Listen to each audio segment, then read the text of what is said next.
Olá, meus irmãos, a paz do Senhor Jesus. Deus seja louvado e glorificado na vida de cada um de vocês que nos assistem. Eu quero louvar a Deus pela sua vida, meu irmão, minha irmã, e que Deus possa fazer superabundar as suas bênçãos sobre a sua vida, sobre a sua família. Amém? Quero trazer uma palavra do coração de Deus para os nossos corações, que está aqui na primeira epístola de Paulo aos Coríntios, que está no capítulo 1, versículo de número 18 até o versículo 28. É o que eu quero trazer sobre a égide do Espírito Santo. Arregimentado pelo Espírito de Deus, quero trazer uma palavra neste momento e peço ao bondoso Consolador que fale aos nossos corações. Vamos lá? 1 Coríntios capítulo 1, versículo 18 em diante.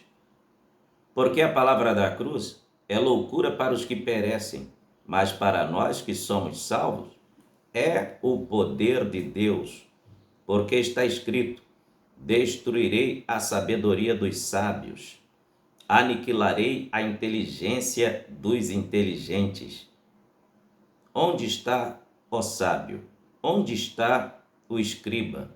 Onde está o inquiridor deste século? Porventura, não tornou Deus louca a sabedoria deste mundo? Visto como na sabedoria de Deus, o mundo não conheceu a Deus pela sua sabedoria. Aprove a Deus salvar os crentes pela loucura da pregação, porque os judeus pedem sinal e os gregos buscam sabedoria, mas nós pregamos a Cristo crucificado, que é escândalo para os judeus e loucura para os gregos. Mas os que são chamados tanto judeus como gregos, lhe pregamos a Cristo, poder de Deus, sabedoria de Deus. Porque a loucura de Deus é mais sábia do que os homens, e a fraqueza de Deus é mais forte do que os homens. Porque vede, irmãos, a vossa vocação, que não são muitos os sábios segundo a carne, nem muitos os poderosos, nem muitos os nobres que são chamados. Mas Deus escolheu as coisas loucas deste mundo para confundir as sábias. E Deus escolheu as coisas fracas deste mundo para confundir as fortes.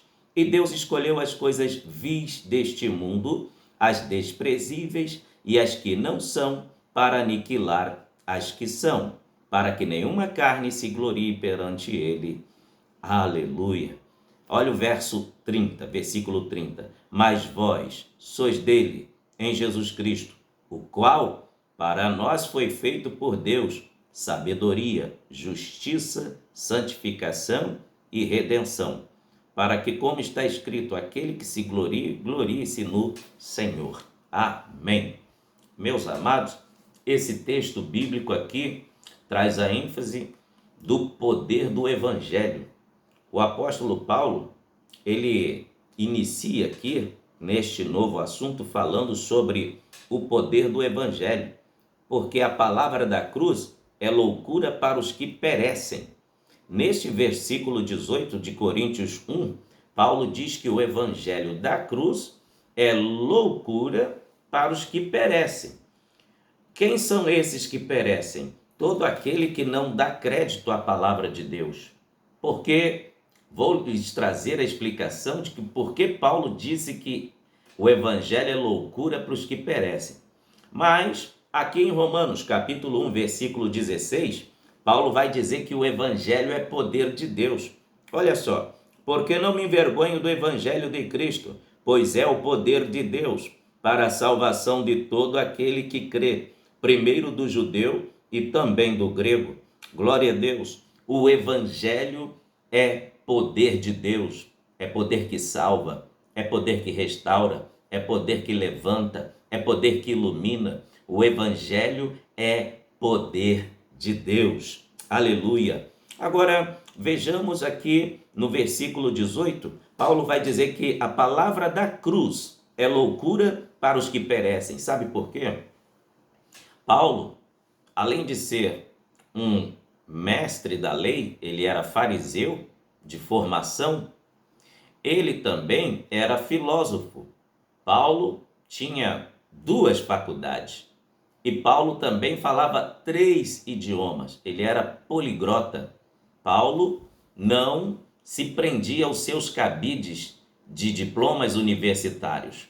Ele confiava no poder do evangelho, logo após ele ter sido transformado por Jesus, logo após ele ter tido um encontro com Jesus, conforme você pode conferir em Atos dos Apóstolos, capítulo 9, você vai ver que ele teve um encontro pessoal com o Senhor Jesus.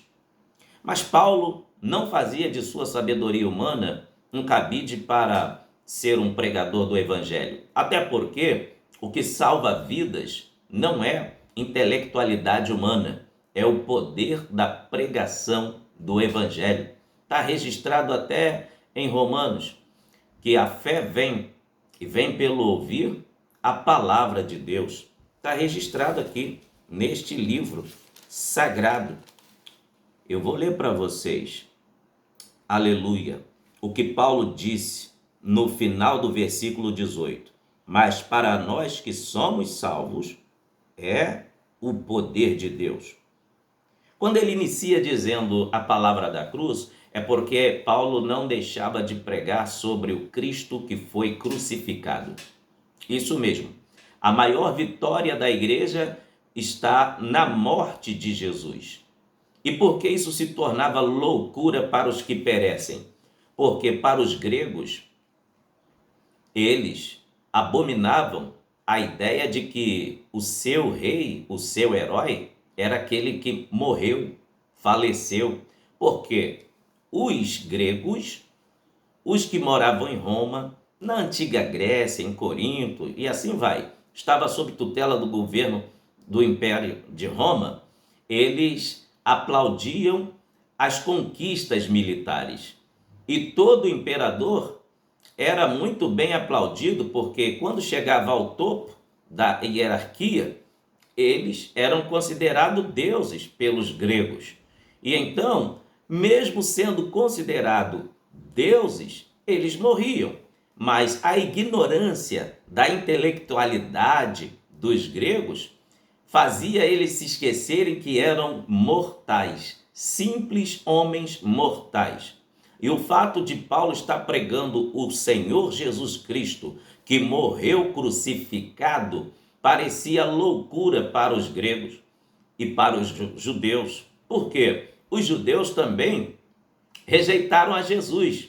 Não todos, mas uma maioria deles. Se você observar no Evangelho de João, capítulo 1, você vai observar comigo aqui agora que tem um versículo que diz: veio para o que eram os seus, mas os seus o rejeitaram, tá? Mas todos quanto receberam, deu-lhes o poder de serem feitos filhos de Deus, tá? No Evangelho de João, capítulo 1, versículo 11.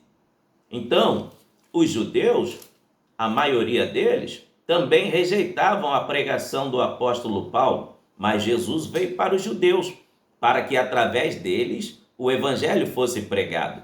E glória a Deus que uma grande massa de judeus se converteram ao evangelho do Senhor Jesus Cristo. Mas a vitória da igreja está na cruz de Cristo. Está na cruz de Cristo. Sabe por quê? Aleluia! É na cruz que Cristo despojou toda a potestade do inferno. Olha o que está registrado em Colossenses, capítulo de número 2. Aleluia! E o versículo de número, aleluia, 13 em diante. Quando vós estavas mortos dos pecados e ainda na incircuncisão da vossa carne, vos vivificou juntamente com ele, perdoando-vos todas as ofensas. Então, olha o que a cruz de Cristo fez. Nos trouxe vida. Estávamos mortos espiritualmente, mas Cristo nos vivificou e também perdoou os nossos pecados. E olha o que Cristo fez com a morte na cruz. Colossenses, capítulo 2, agora o versículo 14. Havendo riscado a cédula que era contra nós, nas suas ordenanças, a qual de alguma maneira nos era contrária, tirou do meio de nós, cravando-a na cruz. Cristo pagou todas as nossas dívidas. Cristo pagou todos os nossos pecados. Aleluia! Então a vitória da igreja está na morte de Cristo no Calvário. Glória a Deus. E olha o que aconteceu mais com a morte de Cristo no Calvário. Colossenses 2,15. E despojando os principados e potestades, os expôs publicamente e deles triunfou em si mesmo. Jesus venceu as potestades, venceu o inferno, venceu a morte, venceu todos os demônios, venceu as enfermidades. Jesus venceu tudo para nos garantir a vitória. O Evangelho é poder de Deus. Paulo pregava sobre o Cristo crucificado porque Cristo levou toda a maldição na sua morte, lá na cruz do Calvário. Observe Isaías 53, o que a Bíblia vai dizer. Verdadeiramente ele levou sobre si todas as nossas enfermidades, todas as maldições, o castigo que nos traz a paz estava sobre ele, pelas suas pisaduras nós fomos sarados. A vitória da igreja está na morte de Jesus Cristo. Aleluia! Lá na cruz do Calvário. Vou ler outra referência para você glorificar a Deus aí, porque a nossa vitória está através do nosso Senhor Jesus Cristo. Aleluia! Olha o que diz 1 Coríntios capítulo 15, versículo 55. Onde está, ó morte, o teu aguilhão? Onde está, ó inferno, a tua vitória? Ora, o aguilhão da morte é o pecado. A força do pecado é a lei, mas graças a Deus que nos dá vitória por nosso Senhor Jesus Cristo. A vitória da igreja vem através do Senhor Jesus Cristo, que morreu por nós lá na cruz do Calvário. Isso mesmo, a vitória da igreja está na morte do Senhor Jesus Cristo. Vou ler outra referência para te dizer por que Paulo pregava sobre o Cristo crucificado, porém ressurrecto, ressuscitou. Vamos ler Filipenses capítulo 2, versículo de número 5 em diante. Diz assim: de sorte que haja em vós o mesmo sentimento que houve também em Jesus Cristo, que sendo em forma de Deus, não teve por usurpação ser igual a Deus, mas esvaziou-se a si mesmo, tomando a forma de servo, fazendo-se semelhante aos homens, e achado na forma de homem, humilhou-se a si mesmo, sendo obediente até a morte, e morte de cruz. Por isso, também Deus o exaltou soberanamente, e lhe deu um nome, que é sobre todo nome, para que ao nome de Jesus se dobre todo o joelho dos que estão nos céus, na terra e debaixo da terra, e toda língua confesse que Jesus Cristo é o Senhor, para a glória de Deus Pai. A vitória da igreja está através da ressurreição de Jesus Cristo, porque Deus lhe deu um nome que está acima de todo o nome. O nome de Jesus é temido e reverenciado nos céus, na terra e debaixo da terra.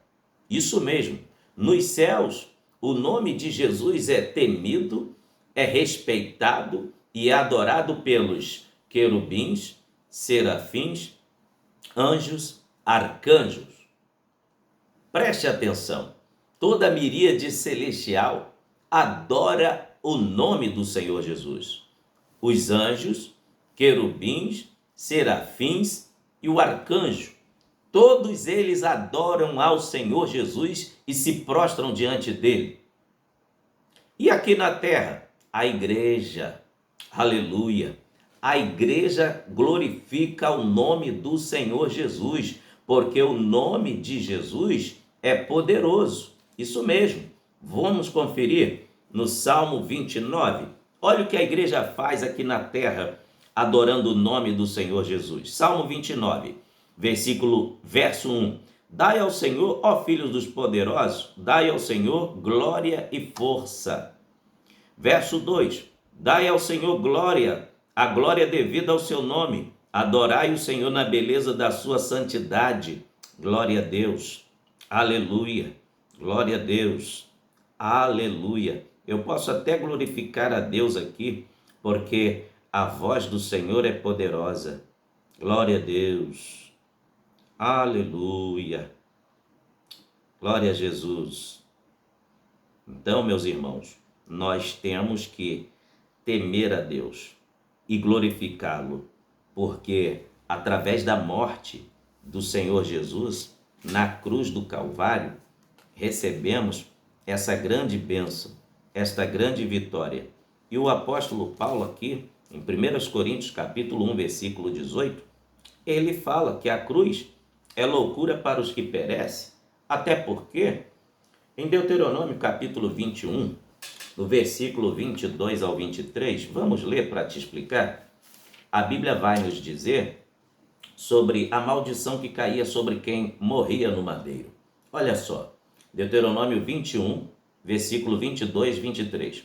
Quando também alguém houver pecado digno de juízo de morte e for morto e pendurares no madeiro, o seu cadáver não pendurará no madeiro, mas certamente o enterrarás no mesmo dia, porquanto o pendurado é maldito de Deus.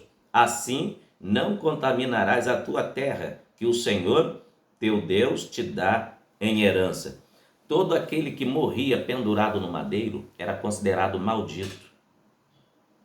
Só que Jesus não cometeu nenhum pecado. O Senhor Jesus não cometeu nenhuma iniquidade. Ele estava ali no lugar, sabe de quem? No meu lugar e também no seu lugar. Então, sendo assim, quando Jesus foi pendurado no madeiro, a maldição do mundo inteiro, todos os pecados, caiu sobre ele. E os judeus, não entendiam o plano de salvação de Deus através da morte de Jesus. Eles achavam loucura. E Paulo diz que o evangelho é loucura para os que perecem. Agora, veja outro detalhe no versículo 20. Onde está, ó sábio? Onde está o escriba? Onde está o inquiridor deste século? Porventura não tornou Deus a loucura, aleluia, a sabedoria deste mundo? Aqui Paulo fala de um grupo de homens que se achavam os intelectuais da época. O sábio, o escriba e o inquiridor, pessoas letradas. Sabemos que em Roma existia a faculdade de filosofia, de medicina, entre outras. E uma das faculdades mais frequentadas na época em que o apóstolo Paulo estava escrevendo essa carta aqui, era de filosofia. Se consideravam os mais sábios do mundo aqueles que se formavam em filosofia. Eram tidos quase como deuses. Podemos falar sobre Sócrates, Platão, entre outros filósofos. Eles eram oriundos desta cidade, desse país. Então, o poder de Deus no Evangelho não é baseado em intelectualidade humana. Não importa em que você é formado. Se você é médico, meu carinho, meu respeito a você. Se você é enfermeiro, meu carinho, meu respeito a você. Se você é um engenheiro, se você é um nutricionista, professor de faculdade ou até de colégio de primeiro a segundo grau, não importa. Não importa qual a sua profissão, qual a sua formação. Jesus morreu por todos. E só conseguiremos ser salvos por um caminho: a palavra de Deus. Jesus disse: quem crer e for batizado será salvo, quem não crer será condenado. Para o ser humano ser salvo não depende de intelectualidade, não depende de produtos de sabedoria humanas, conforme os gregos se achavam deuses da sabedoria. Existia até em Babilônia uma divindade chamada Bel. que era o Marduk, patrônomo da escrivania, patrônomo da sabedoria, da escrita. Só que na Babilônia, o nome dessa entidade mudava, tá? Para cada país, o demônio era o mesmo, a idolatria era a mesma, só mudava o nome das entidades. E Paulo, pregando sobre um Cristo que morreu e ressuscitou, parecia loucura para eles, mas não importa, o evangelho de Deus, o evangelho do Senhor Jesus, é loucura para os que perecem, mas para nós, os salvos, é o poder de Deus. Aleluia! Aí o versículo de número 19 diz: porque está escrito, destruirei a sabedoria dos sábios, aniquilarei a inteligência dos inteligentes. Sabe o que significa isto? A promessa que Deus usou Isaías no capítulo de número 29 e o versículo 14. Deus prometeu enviar Jesus para salvar a humanidade, mas não seria da forma que os judeus esperavam, que o Messias viesse a nascer num berço de ouro, fosse o conquistador do trono de Roma. Não, o Senhor Jesus veio para salvar a humanidade dos pecados. Olha o que está registrado em Isaías capítulo 29, versículo 14. Portanto, eis que continuarei a fazer uma obra maravilhosa no meio deste povo, ou seja, no meio de Israel. Jesus ia nascer nesta nação. Uma obra maravilhosa e um assombro, porque a sabedoria dos seus sábios perecerá e o entendimento dos seus prudentes se esconderá. Aqueles que se julgavam sábios, aqueles que se julgavam os inteligentes dos inteligentes, iriam se confundir pela forma e o desenvolvimento do ministério do Senhor Jesus Cristo. Porque se Jesus nascesse num berço de ouro, coitado dos pobres, ai dos necessitados, ai dos miseráveis. Mas Jesus nasceu em uma manjedoura, veio de uma família pobre, para que todos que queiram ter acesso à salvação possam aceitá-lo através do seu poderoso nome. Aleluia! Agora veja o versículo 21. Visto que na sabedoria de Deus o mundo não conheceu a Deus pela sua sabedoria, aprove a Deus salvar os crentes pela loucura da pregação. Aleluia! Paulo estava dizendo, ainda que vocês acham que é loucura, vou continuar pregando, porque o meio para a salvação é o evangelho do Senhor Jesus, é o nome do Senhor Jesus. No livro de Atos está registrado: em nenhum outro há salvação debaixo dos céus. Aleluia! Em nenhum outro nome há salvação. É só no nome de Jesus que podemos ser salvos. Aleluia! E o versículo de número 23, Paulo diz assim, no 23: mas nós pregamos a Cristo crucificado, que é escândalo para os judeus e loucura para os gregos. Mas para os que são chamados tanto judeus como gregos, lhes pregamos a Cristo, poder de Deus, sabedoria de Deus. Aleluia! Glória seja dada ao nome do Senhor. Aí olha, veja o que Paulo vai dizer no versículo 25. Porque a loucura de Deus é mais sábia do que os homens, e a fraqueza de Deus é mais forte do que os homens. Porque vede, irmãos, a vossa vocação, que não são muitos os sábios segundo a carne, nem muitos os poderosos, nem muitos os nobres que são chamados, mas Deus escolheu as coisas loucas deste mundo para confundir as sábias. É isso aí mesmo. Deus escolheu as coisas loucas deste mundo para confundir as sábias. Sabe por quê? O poder é de Deus. O poder e a glória é de Deus. Deus usa coisas insignificantes para revelar o seu poder para a humanidade. Deus não usa quem acha que é, quem acha que tem, quem acha que pode. Não. Volte seus olhos ao versículo 26. Porque vede, irmãos, a vossa vocação, que não são muitos os sábios segundo a carne, nem todo mundo era formado em filosofia, nem todo mundo era médico, nem todo mundo era engenheiro, nem todo mundo tem a mesma profissão que o outro possui. Paulo está dizendo, nem todos são sábios segundo a carne, nem muitos os poderosos. Poderosos aqui é quem tem um certo poder aquisito financeiro, né? Um certo aquisito financeiro. Nem todo mundo é milionário, nem todo mundo é rico. Sabe por que isto? Se todos fossem ricos, como que o rico ia depender de outro rico para trabalhar para ele?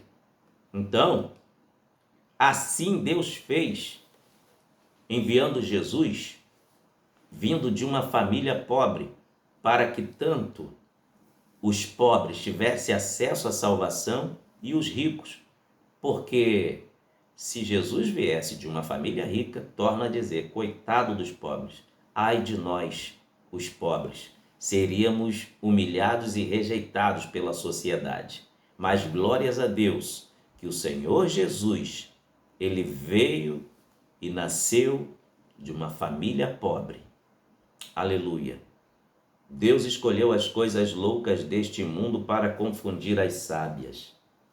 Deus escolhe, irmãos, usar coisas desprezíveis para aniquilar as que acham que são.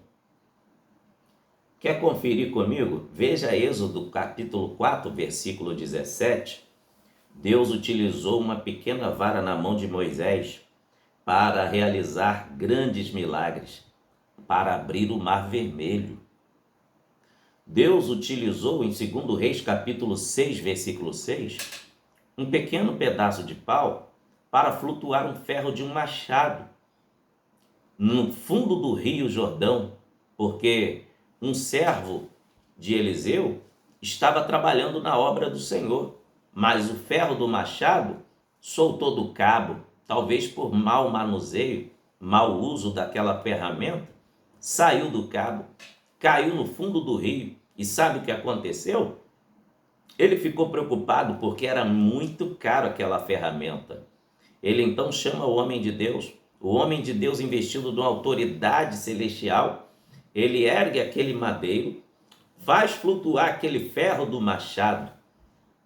E Deus realizou o grande milagre através de um pequeno pedaço de madeira na mão do profeta. Deus escolhe para usar coisas que são insignificantes, coisas sem glória humana, para o nome dele ser glorificado. Mais outro exemplo, Deus escolheu a vara de Arão para florescer uma vara de amêndoas, tá? No meio de 12 varas, confirmando a escolha de Arão para o sacerdócio. Confira aí, Números capítulo 17, versículo de número 1 ao 8. Deus utilizou uma pedra também em Horebe e outra em Meribá. Para quê? Para se transformar em reservatório de água potável. A glória de Deus, meu irmão. Quando Deus quer usar, ele usa até as pedras para fazer de reservatório d'água. A referência está em Êxodo 17, verso 6 e em Números capítulo 20, do versículo 7 ao 13. Deus usou, irmãos, também, sabe o quê? Uma desprezível jumenta para repreender um profeta mal intencionado. O registro está em Números capítulo 22, versículo 28 ao 30. Balaão foi contratado para rogar praga contra Israel, para amaldiçoar Israel com palavras, porque Balaão, ele não era profeta, ele era agoreiro, feiticeiro, mas Deus viu a intenção do coração de Balaão quando foi contratado pelo rei de Moabe, tá? Preste atenção, os reis dos amalequitas, Deus transformou todas as palavras na boca de Balaão em bênçãos, porque Deus faz isso, ele transforma a maldição em bênçãos. Deus utilizou desprezíveis e imundos urubus para levar lanche para o profeta quando estava lá no rio Querite. Confira em 1 Reis, capítulo 17, versículo 2 ao 6. Elias profetizou a seca de Israel, porque Israel estava mergulhado na idolatria. Deus então fala com o profeta: sai daqui, vai para Querite. E eu já ordenei que os corvos levem comida para você. Os corvos levavam carne e pão para Elias, de manhã e à tarde, todo dia. Imagina, um urubu trazendo no bico pão e carne para você. E era a única chance de refeição do dia. Se você rejeitasse, você ia morrer de fome, ia ficar com fome. Às vezes Deus nos surpreende da forma como Ele trabalha em nossas vidas. Você pensa que vai ser de um jeito, mas Deus trabalha de outra forma. O importante é que Deus está agindo e cuidando de você. Deus está cuidando de nós. Se Elias fizesse biquinho doce e dissesse: eu não vou comer essa carne nem esse pão. Israel estava em seca, o povo passando fome. Mas para o profeta que tinha compromisso com Deus, tinha carne em abundância e tinha pão em abundância. Para quem era desobediente, estava se dobrando diante de Baal, não tinha nada para comer. Mas para quem obedeceu a Deus, tinha pão e carne. Aleluia! Então, Deus usou os urubus para levar comida para Elias, o profeta. Vamos para mais alguma coisa desprezível aos olhos humanos que Deus gosta de usar para mostrar o seu poder? Aleluia!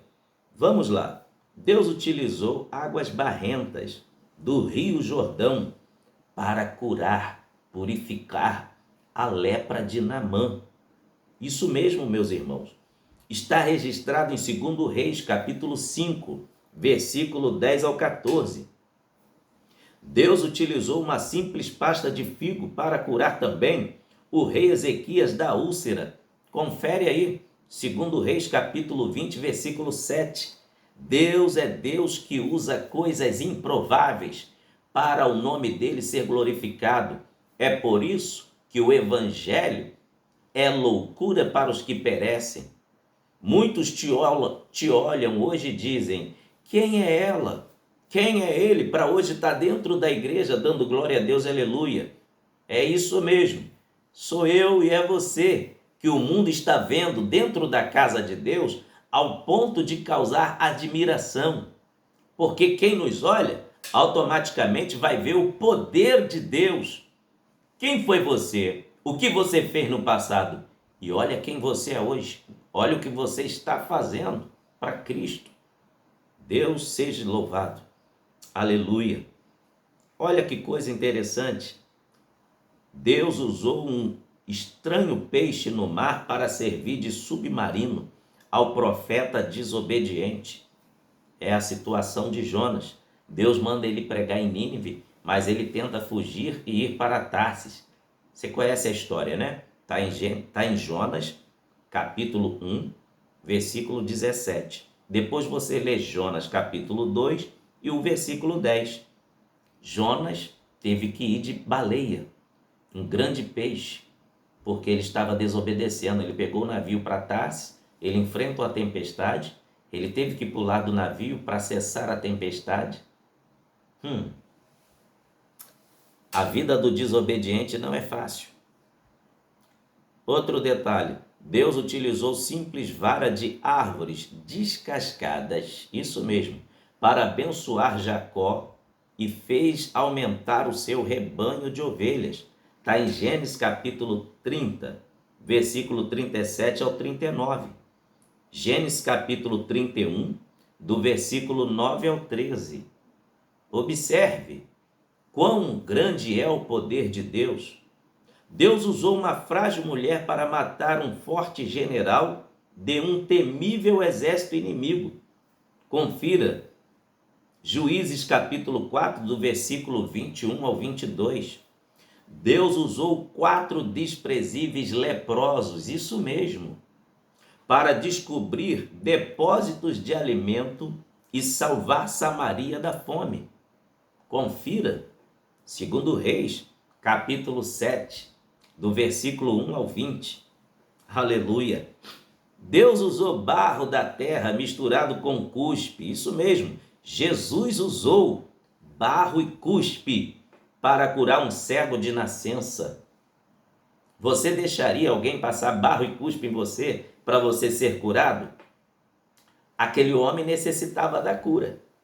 Jesus cuspiu no chão, fez lodo e passou nos seus olhos, e ele ficou curado da cegueira. Está registrado no Evangelho de João, capítulo 9, do versículo 1 ao 11. Jesus utilizou saliva para aplicar nos olhos de um outro cego em Betsaida, a fim de restabelecê-lo da cegueira.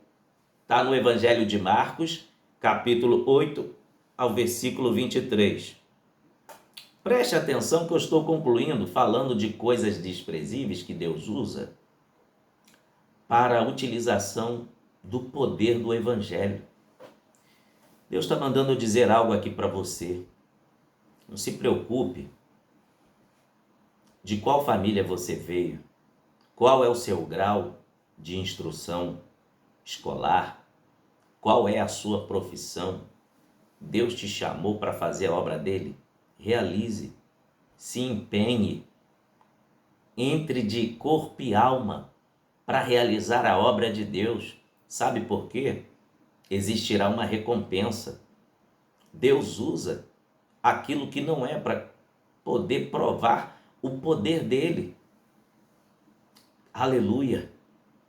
Talvez você se ache impossível de ser usado por Deus. Talvez você ache que é impossível Deus te usar por causa da sua pequenez. Talvez nem você dê importância ao seu chamado, ao seu ministério, por causa da sua origem, do seu tronco embrionário, da sua família. E Deus está me usando aqui, está mandando eu lhe dizer: Deus é com você. Deus é com você. Se esforce. Vá em frente. Não desista. Não pare. Deus escolheu você. Aleluia. Glória a Deus. Vamos agora para mais outro detalhe. Jesus passou o cuspe na língua do gago para que o mesmo pudesse falar desembaraçadamente. Está em Marcos capítulo 7, versículo 32 ao 35. Deus escolhe as coisas pequenas para confundir as sábias, e Deus escolhe as coisas pequenas para confundir as grandes. Aleluia!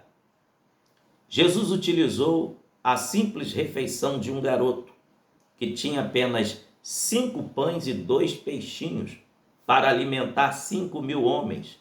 Veja, o Evangelho de João, capítulo 6, versículo 9 ao 14. Deus quer usar você com o pouco que você tem. É só você disponibilizar nas mãos do Senhor Jesus que o resto Ele faz. Estamos caminhando para o final. Jesus utilizou mais uma vez 7 pães e alguns peixinhos para alimentar 4.000 homens. Está registrado em Mateus, capítulo 14, do versículo 34 até o versículo 38. Jesus utilizou um desprezível filhote de jumenta como montaria para sua entrada triunfal em Jerusalém. Veja, Evangelho de João, capítulo 12, versículo 14 ao 15. Deus também usou uma simples viúva pobre para sustentar o profeta Elias por 3 anos. Não é poucos dias, 3 anos. Está registrado em Lucas capítulo 4, versículo 25 ao 26. Glória a Deus. Glória a Deus. Então, meus amados, Deus é fiel. Veja Lucas 4, 25 ao 26 e 1 Reis 17, do 7 ao 24 e 1 Reis capítulo 18, versículo 1. E conclua lendo 1 Coríntios capítulo 4, do versículo 9 ao 13. Deus usa coisas pequenas para confundir as grandes. Deus usou um pequeno adolescente para matar um gigante. Está em 1 Samuel, capítulo 17. Vê lá. A história bíblica nos conta que Deus utilizou Davi para destruir Golias. Quando Saul olhou Davi, desprezou. Golias, quando olhou Davi, também o desprezou. Mas eu fecho agora a Bíblia Sagrada, vou encerrar esse estudo nesse momento, querendo dizer para você que não importa o quanto olham torto para você, o quanto desprezam você, Cristo também foi desprezado. Mas ele, aleluia, ele sabia do propósito de Deus para com a sua vida e o seu ministério aqui na terra. Eu fecho essa mensagem agora, esse estudo, dizendo para você o seguinte: não importa. Deus está me usando para pessoas aqui que pensou em desistir, pensou em parar, talvez pensando na sua condição financeira hoje, ou na sua condição moral, ou alguma área da sua vida que está te deixando encabulado e você pensa, é o meu fim, não tem mais jeito para mim, virei a escória da sociedade. Não é o final. Jesus te ama e Ele manda lhe dizer que tem obra na sua vida. Pequeno a si mesmo, insignificante a si mesmo, Deus te ama, Deus te chama e Deus manda lhe dizer que tem obra na sua vida. Continue pequeno, continue insignificante, porque o único que deve brilhar nas nossas vidas é o Senhor Jesus. Ele é a estrela da manhã. A Ele a glória, a Ele a honra, a Ele o poder, a Ele a majestade. Todo louvor, tudo pertence a Ele, para todo sempre. Então, deixa Jesus aparecer na sua vida e que o nome do Senhor seja glorificado para todo sempre. Amém. Deus em Cristo te abençoe, em nome de Jesus. Você que quer deixar o seu testemunho, foi abençoado, não se prive de estar nos avisando. O nosso WhatsApp é 21 97272 4894. Dê um testemunho de algo que Deus fez na sua vida, está fazendo, porque é muito importante para nós continuarmos prosseguindo e passando os testemunhos que estão acontecendo através dessas pregações e estudos bíblicos para as demais pessoas. Deus seja louvado e engrandecido. Deus te abençoe, em nome de Jesus. Amém.